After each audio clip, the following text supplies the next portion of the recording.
Mul on hea meel näha siin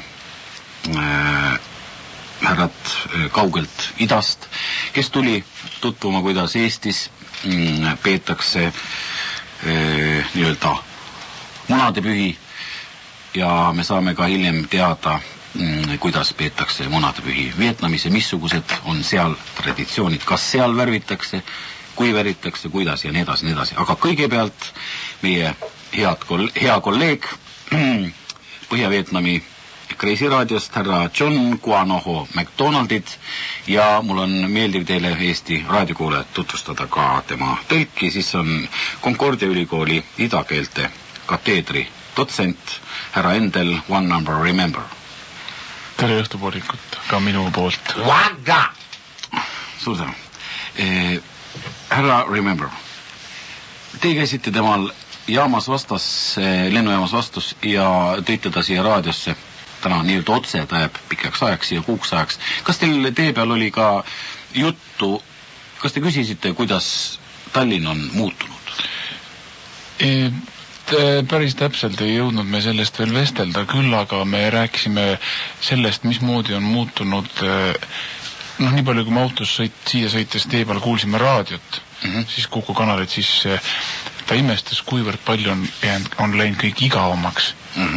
Aga muidu ütles ta, et on väga endine. Te tõlkisite talle seda ühte saadet siis? Jah. Selge vilt. Härra McDonaldit, tohin ma nii öelda? Ja muidugi. Eestis ehk Tallinnas, meid on ka kaugemale kuulda, on Kreisi raadiol oma kindel tüüp inimesi, kes meid kuulavad, kes ei jäta ühtegi saadet vahele. Kas samasuguseid on ka teie maal väikseid noori kenasid vietnamlasi?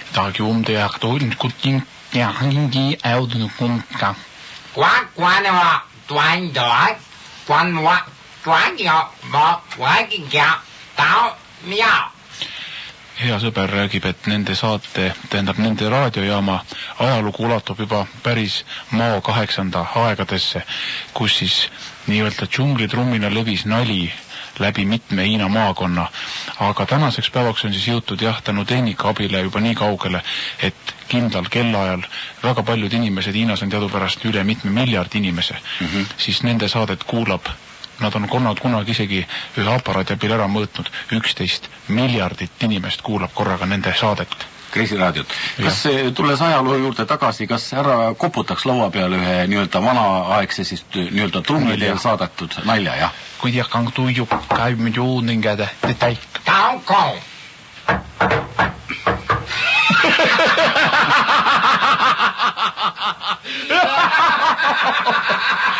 Kas küsige, et ma saaks sekkuda, kuidas on aitäh nende keeles? Kõik ongi. Tang. Mis nali see oli? See oli rahvusvaheline nali oli päris selles mõttes peavad sellest naljast peaksid enam kõik aru saama. Nali oli siis selline, et Hiina mees tuleb töölt koju ja näeb, et pesukaru on tema naise õue peale pikali lükanud. Ta. Pidang juutuinko teitä kingi.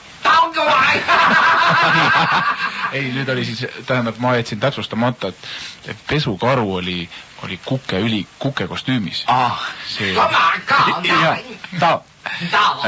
Siis edasi, kuidas algab nendel Kreisi raadio tööpäev? Kaikki ma jäkin tiitadin kekod.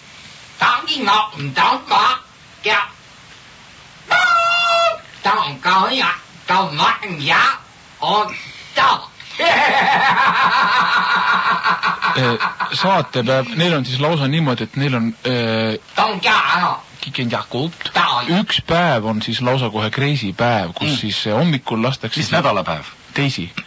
Lastakse hommikul kohe siis see sireen, mida ta tegi ja siis pärast seda tuleb üks nali teise otsa. Aga siis on vahepeal on vist kõige mu kodjäätn ja on ka uudised vahepeal ja lõpus on siis ilma teade päris saatepäeva lõpus. On juhtunud ka niimoodi, et lõpus enam ilma teadet ei olegi. vot meie saated nagu alustab nagu kõll, ühesõnaga, kas, kui tal kaasa ei ole, kas ära laulaks ühe, kuidas algab nende Kreisiraadio saate nii-öelda kõll? Iga tunduga kiiketöö on ta käekab juudu jindakta.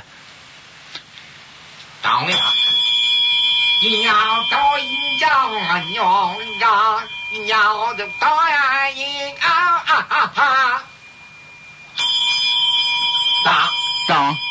Ja millest seal jutt oli kõlli sees?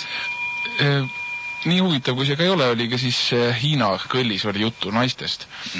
Et seal oli lausa kuradi naised, milleks on maailmas naised ja nii edasi ja nii edasi.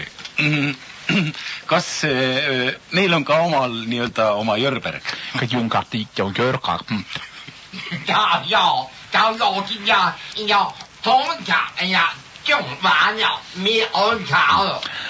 Neil on siis selline väike, lühike, paks mees, kellel on vunsid ulatavad kannikateni ja need on siis selja peal kokku seotud ja tema nimi on Kitjanko. Kitjanko. Nii, ütleme, tund aega on nalja tehtud. Mis siis juhtub? Missugused on reklaamid, missugused reklaamid või reklaamiained mahuvad nende saadet?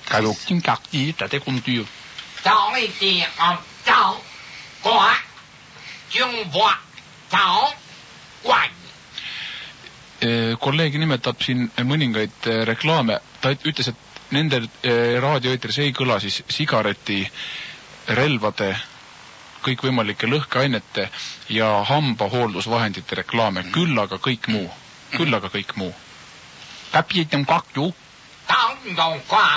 No, neil on lausa üks reklaam, kus siis reklaamitakse poola keelt. Selge pilt. Ja...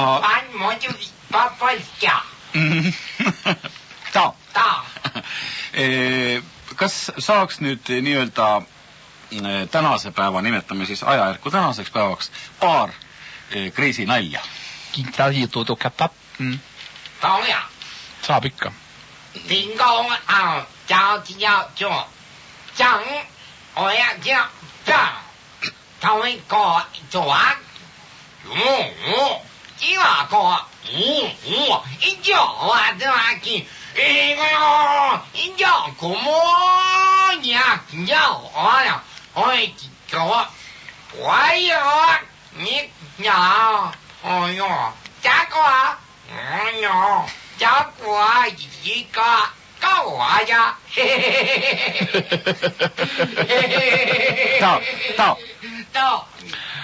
Nali oli siis jah selline, et üks vanem mees läheb õhtul pärast pikka tööd riisipõllul, läheb oma 3 väikeset kolmikust tütrega restorani ja siis ta kutsub kelner enda juurde, ütleb, et tooge minu nooremale tütrele Kjakole riisisuppi, keskmisele tütrele Njang-o küüle tooge riisiputru ja kõige vanemale tütrele Tündjö tooge lihtsalt kõva riisi, keetmata ja küpsetamata riisi. Ja kelner küsib siis selle peale, et miks ma pean sellele kõige vanemale tütrele tooma lihtsalt paljast riisi. Ja siis selle peale vastas see härra, et mul on selle kohta 3 huvitavat laulu. Ja siis ta laulab need, siis see on väga selline Hiina spetsiifiline, ma ei ole selles mõttes sellise rahvaluule valdkonda süüvinud. Laulis ette 3 sellist võrdlemisi igavat sellist laulukest ja siis kelner selle peale kehitas õlgu, ei saanud ka aru täpselt, et mis maakonnast või kust pärit on. Ja siis ta lõpuks küsis, et ei, ma saanud aru, miks ma pean sellele vanemale tütrele tooma siis seda kuiva kõva riisi. Ja mees vastas selle peale, et ta ei olegi mu tütar. Ja tal on, kui te vaatate vasakult poolt, siis tal ühe põse asemel on kile. Siis te näete kõike, mida ta sööb. Ja ma ei tahaks, et teised näevad, et ta sööb seda toitu.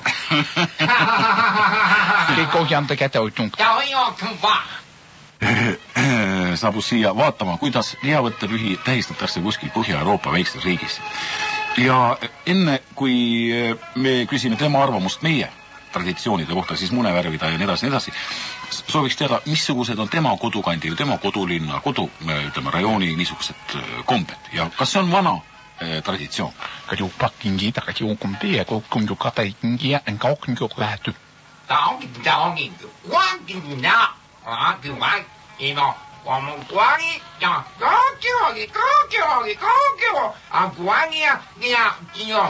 Sure, King Kong, you don't know why. We are, yeah. Sure. Hiinas on siis tema maakonnast, kus tema pärit on siis Poitiers maakonnast, on pärit selline huvitav komme, kus kuna Hiinas on teadupärast kana püha loom, siis kana ja kukkeliha ei sööda ja kukkesid kasvatatakse ainult kukkevõitluse vaatamiseks. Ja Hiinas ja kikumeita. Ja siis nemad söövad ja värvivad lihavate pühade ajal, kristlastena nagu hiinlased on, värvivad pardi ja koeramune. Need on siis kaks looma, kes on kõige kättesaadavamad. Ja värvimine toimub siis niimoodi, et kui sünnib kutsikas, siis talle juba pannakse ühe rihmaga selja külge väike pardipoeg. Nad kasvavad nii-öelda koos üles, söövad ühest kausist ja siis lihavõtte pühade ajal värvitakse koeral munad ära. Siis koer hakkab ühe koha peal keerlema ja part selle peale mõistagi ka peab ringi hakkab munele. Ja siis huvitav on see, et nad on selles mõttes juba nagu kokku kasvanud, et need pöörded, mis koer teeb, need jäävad kuidagi kosmiliselt sinna muna peale. Et pärast on siis muna pealt võimalik triipuda järgi kokku lugeda, mitu pööret koer tegi. Ja tema räägib, et tema naine täna hommikul enne kui ta lennukisse tuli, andis talle kaasa muna, kus oli siis peal 611 triipu. Mõelge. Ja meil, kui on munad värvitud, siis kingitakse sõpradele, tuttavatele, sugulastele ja siis tehakse teadupärast see koks, et kumb on niiviisi kange muna või nii edasi parem. Kas midagi analoogilist toimub ka koera ja pardiga kokkulies või?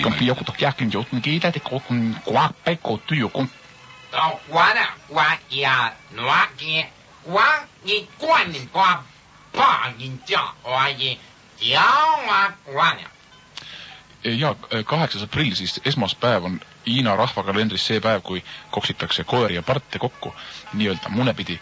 See on siis niimoodi, et passitakse peale täpselt see moment, kui pardil hakkab juba just muna tulema munanisast välja ja koeral on värv juba isastel koertel siis munade peal ära kuivanud. Hiina, see on võrdlemisi selline rahvalik komme ja siis sellisele munevale pardile tehakse nii-öelda vemblaga tuul alla. Ja kui part liigub mööda õue, siis võetakse koer kaenlasse ja joostakse niimoodi munevale pardile koeraga tagurpidi otsa. Ja kui siis midagi katki läheb, kes on siis võidumees või milles seal üldse järeldus on?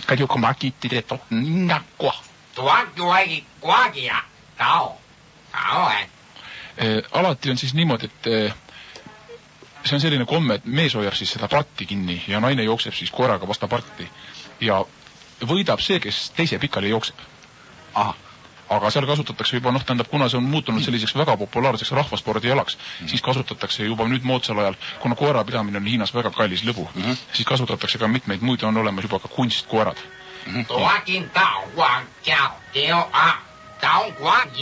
Kinge paukuvat tedi. Ja ta lubaski pärast siis, täna kui me siit stuudiost lahkume, ta lubas siis Tõnismäel Kaarli kiriku ees näidata kell 7:30 täna õhtul siis 19:30 Kaarli kiriku ees näeb siis Hiinast kaasa võetud tsinkkoera. Ja mis ta arvab meie traditsioonist? Ütleme, kas ta tuleb teile täna õhtul külla ilmselt? Inga paku uikima ka. Ja ma olen kõik seda aru.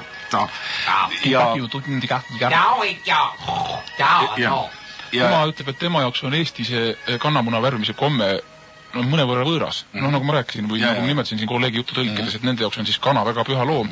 Et ilmselt ma pean koju helistama, et nad kanamunad ära paneksid. Aga meil on ühelt tuttaval muskus part ja ilmselt me siis üritame tooliga ja pardiga seda Hiina nalja õhtul teha. Nii et kes minu lähedal elavad, tulge siis ka õhtul vaatama õue peale. Ja lõpetuseks, enne kui tänusõnad ütlen edasi, tahaks kuulda veel ühe niisuguse teie Kreisiraadio nalja.